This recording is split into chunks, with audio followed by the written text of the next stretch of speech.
नरेंद्र मोदी जी ने नीतीश जी से सवाल किया था और कहा था कि इनका डीएनए खराब है। बिल्कुल। तो नीतीश जी ने अफरा तफरी में अपना नाखून और अपना बाल जी। भेज देने का काम किया था। जी।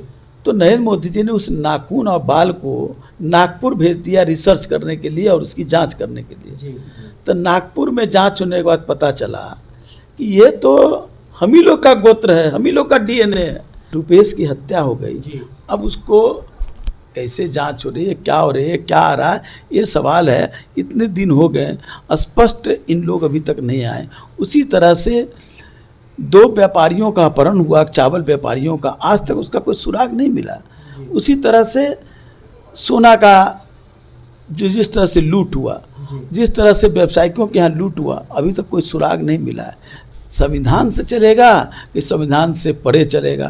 तो इसलिए भारतीय जनता पार्टी जिस तरह से शासन लाना चाहती है, आर्थिक गुलामी करना चाहती है। आप देख लीजिए आरबीआई का रिपोर्ट किस तरह से देश की आर्थिक स्थिति आज छन्न बन हो रही है।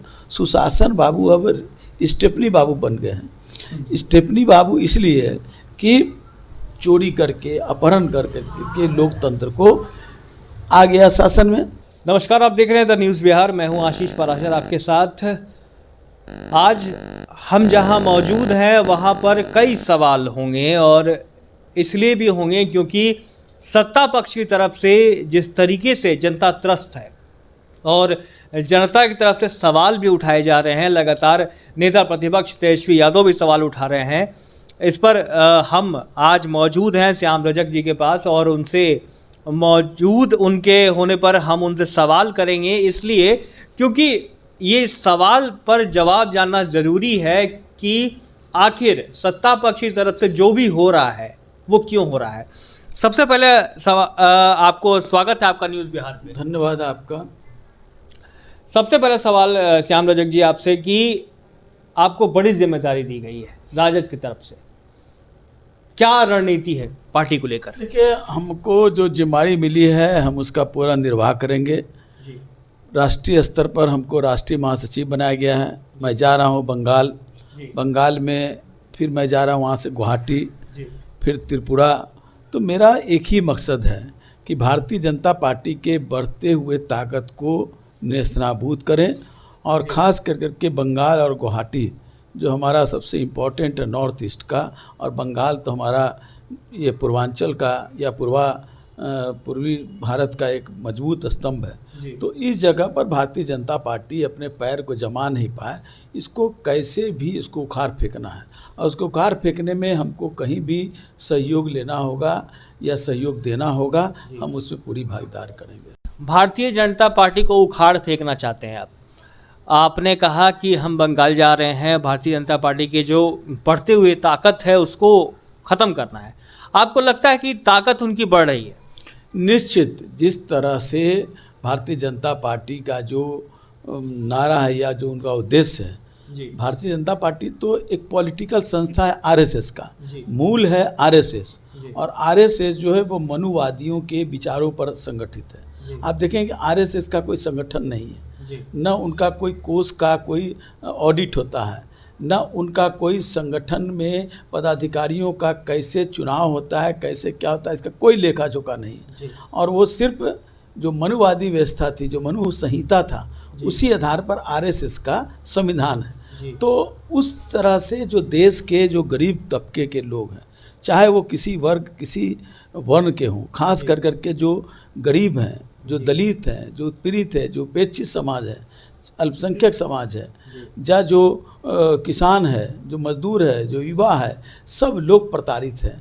क्योंकि उनकी दृष्टि दूसरी रही है। उनकी दृष्टि रही है कि मुट्ठी भर लोगों के लिए वो सिर्फ रहे हैं, उसके प्रति प्रतिबद्ध रहे हैं। और लोकतंत्र जो भारत का जब देश की आज़ादी के बाद स्वदेशी स्वाधीनता के बाद जो हुआ, तो हमारी सबसे पहले लोकतंत्र में, गणतंत्र में, गण का महत्व ज़्यादा है, तंत्र का महत्व कम है।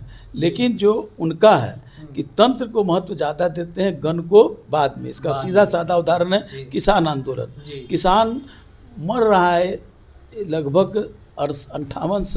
59 दिन हो गए और वो बॉर्डर पर पड़ा हुआ है ठंडे में भी, लेकिन उसके तरफ देखने के लिए नहीं, वो जिद पर अड़ा हुआ है कि किसान बिल को हम संशोधन तो कर देंगे लेकिन किसान बिल वापस नहीं लेंगे, एमएसपी पर कोई कानून नहीं बनाएंगे। तो ये सारा चीज़ है जो गन को निगलेक्ट करना और तंत्र को हॉबी होने देना।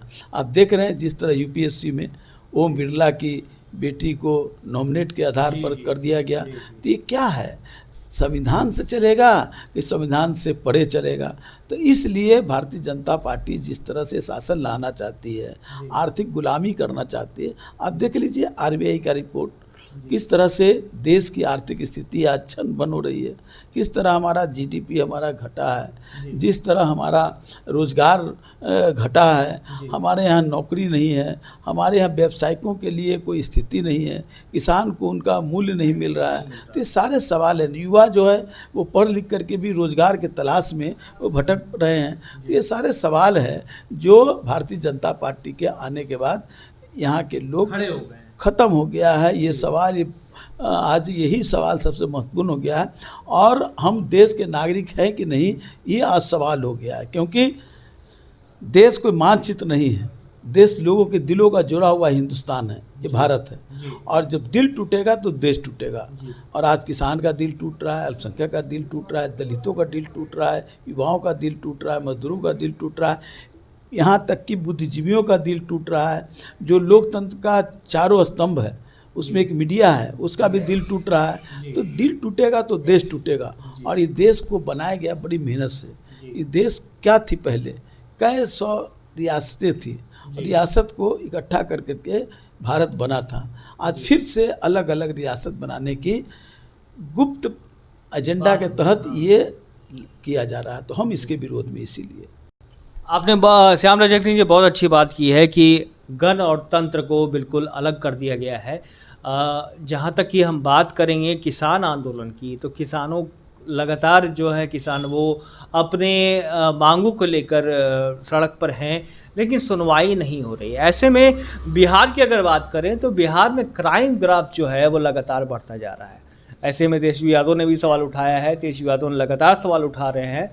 और ऐसे में हम श्याम रजक जी से भी ये सवाल पूछेंगे कि लगातार क्राइम ग्राफ जो है वो बढ़ता जा रहा है। श्याम रजक जी, एक सिंपल सा सवाल है आपसे कि लगातार मर्डर, डकैती, लूट जैसी घटनाएं हो रही हैं, ऐसे में लॉ एंड ऑर्डर के मामले में जो सुशासन बाबू कहलाते हैं, क्या कहना है आपका? देखिए, तेजस्वी जी जिस सवाल को उठा रहे हैं ये सवाल नहीं बल्कि उनको आईना दिखाने का काम कर रहे हैं। और नीतीश जी अपने चेहरे पर जो लगा हुआ है कालिक, उसको हटाने का काम नहीं कर रहे हैं, बल्कि आईना साफ कर रहे हैं। आईना साफ करने से चेहरे की जो उसमें गर्दा बैठा हुआ है, उस गर्दा नहीं हटेगा। गर्दा हटेगा अपने चेहरे को सुधारने में। चेहरा सुधरेगा कब? जब यहाँ अपराध व्यवस्था, लॉ एंड ऑर्डर सुदृढ़ होगा। ये हम नहीं कर रहे हैं। एनसीआर का रिपोर्ट है कि यहाँ पर देश में दूसरा स्थान है मर्डर में, तीसरा स्थान है अपहरण में, उसके बाद चौथा स्थान है यहाँ रेप में। दलितों के संहार जो हो रहे हैं या दलितों के साथ जो अत्याचार हो रहे हैं उसमें देश में चौथा स्थान है। तो इस तरह से अपराध को आप कैसे कह सकते हैं लॉ एंड ऑर्डर बहुत सुदृढ़ है? लॉ एंड ऑर्डर का तो ये स्थिति है कि सब जगह व्यवस्था, यहाँ की महिलाएं सुरक्षित नहीं। हमारी बच्ची को बगल के जक्कनपुर में गर्दन काट देता है 12 बजे 11 बजे दिन में और चला जाता है अपराधी। वकील को गोली मार दी जाती है, वकील को वहाँ भी मारी गई, मुंशी को, आपको वैशाली में मारा गया वकील को। सब जगह सभी वर्ग के लोग आज अपराध से आक्रांत हैं। रुपेश की हत्या हो गई, अब उसको कैसे जांच हो रही है, क्या हो रही है, क्या आ रहा है, ये सवाल है। इतने दिन हो गए, स्पष्ट इन लोग अभी तक नहीं आए। उसी तरह से 2 व्यापारियों का अपहरण हुआ, चावल व्यापारियों का, आज तक उसका कोई सुराग नहीं मिला। उसी तरह से सोना का जो जिस तरह से लूट हुआ, जिस तरह से व्यवसायियों के यहाँ लूट हुआ, अभी तक कोई सुराग नहीं मिला है। तो ये सिर्फ अपना आईना चमकाना चाह रहे हैं। आईना चमकने से चेहरा नहीं चमकेगा। चेहरा चमकाने के लिए चेहरा को ठीक करना होगा। तो बिहार की लॉ एंड ऑर्डर को ठीक करना होगा। और आपने कहा सुशासन बाबू, सुशासन बाबू अब स्टेपनी बाबू बन गए हैं। स्टेपनी बाबू इसलिए कि बहुमत तो हम लोग को आया था, आरजेडी को, महागठबंधन को, लेकिन चोरी करके, अपहरण करके लोकतंत्र को आ गया शासन में। उसमें भी भारतीय जनता पार्टी मूल थी, बड़ी थी, जनता दल यू छोटी थी, लेकिन वो भारतीय जनता पार्टी का तो ऐसा ही वर्चस्व स्थापित नहीं था, संख्या बल थी, लेकिन उन्होंने स्टेपनी बना दिया नीतीश जी को। अब स्टेपनी का ट्यूब भी फटने वाला है और इसके कारण उनके यहाँ कोहराम मचा हुआ, हाहाकार मचा हुआ है।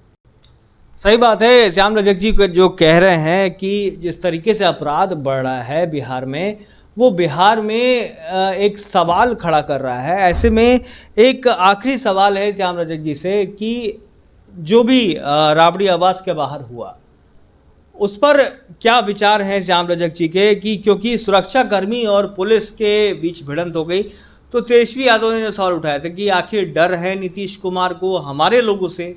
इसमें क्या कहना है श्याम रजक जी का? आप देखिए ना, मीडिया को जिस तरह से नया अध्यादेश आया है जी, सोशल मीडिया, नेट, सब चीज़ों पर अगर किसी तरह की बात होगी, अब उनके लोग कह रहे हैं कि क्यों चिंता है। चिंता इसलिए है कि लोकतंत्र की हत्या हो रही है। कोई सवाल उठाएगा, आप उसको जेल भेजेंगे, ये तो पुरानी काल की याद आ रही है। तो मीडिया, हम लोग की भी कुछ बातें रहती है, शिकायतें, लेकिन इसका मतलब नहीं कि उनको कत्ल कर दिया जाए, उनको जेल भेज दिया जाए। यही काम किसी ने किया था और उसका हश्र क्या हुआ था। ये देश सब कुछ देखती है और समय पर उसका इलाज कर देती है। तो आपको जो करना है करिए।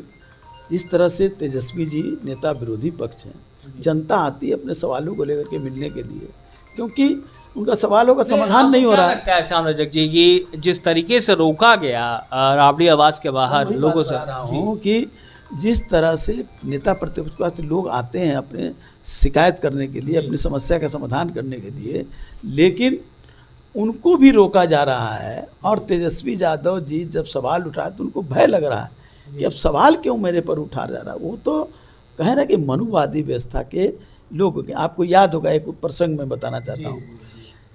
नरेंद्र मोदी जी ने नीतीश जी से सवाल किया था और कहा था कि इनका डीएनए खराब है। बिल्कुल। तो नीतीश जी ने अफरा तफरी में अपना नाखून और अपना बाल भेज देने का काम किया था। तो नरेंद्र मोदी जी ने उस नाखून और बाल को नागपुर भेज दिया रिसर्च करने के लिए और उसकी जांच करने के लिए। तो नागपुर में जांच होने के बाद पता चला कि ये तो हम ही लोग का गोत्र है, हम ही लोग का डीएनए है। तो डीएनए जो है, और वो दोनों को मिल कर करके वो गोवल्स का डीएनए, जो हिटलर के प्रचार मंत्री थे, और वही काम ये कर रहे हैं। तो ये जो डीएनए है नरेंद्र मोदी जी का और नीतीश जी का एक डीएनए है, और इन लोगों का जनक है आरएसएस और उसके जनक है गोवल्स जो हिटलर के प्रचार मंत्री थे। तो ये सब एक सूत्र के लोग हैं, इसलिए उनको डर लग रहा है।